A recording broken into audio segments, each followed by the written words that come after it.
God's love for man, no greater love. Nature and revelation alike testifies of God's love.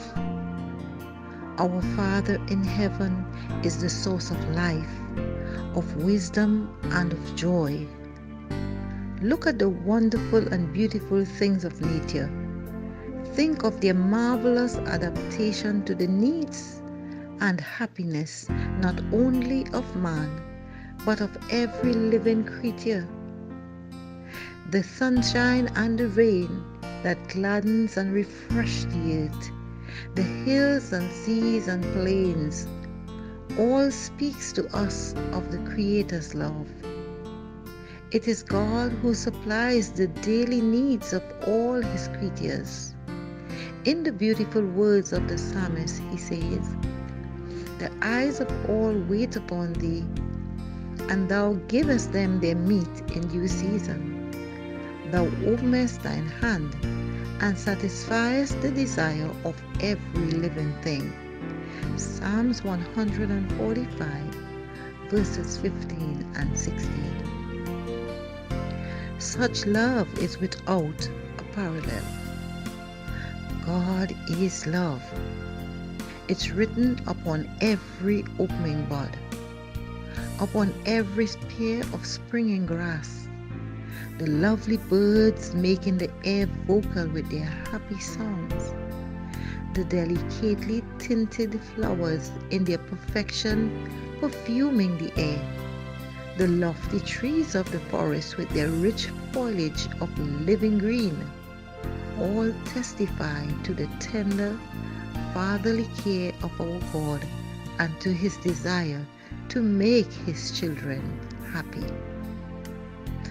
God so loved this world that He gave His only begotten Son.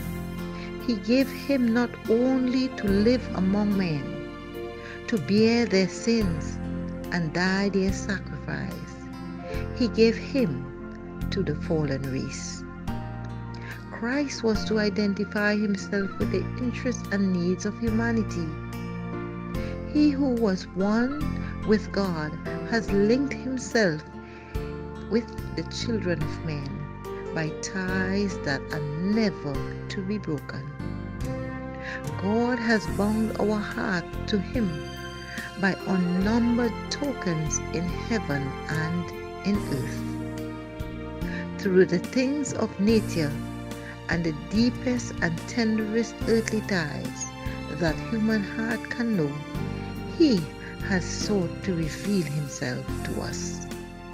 My dear friends, the more we study the divine character in the light of the cross, the more we see mercy, tenderness, and forgiveness blended with equity and justice.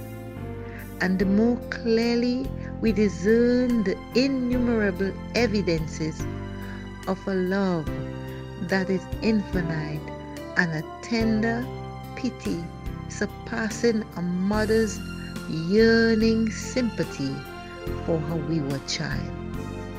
Steps to Christ, pages 1 to 4. Friends, Jesus loves you.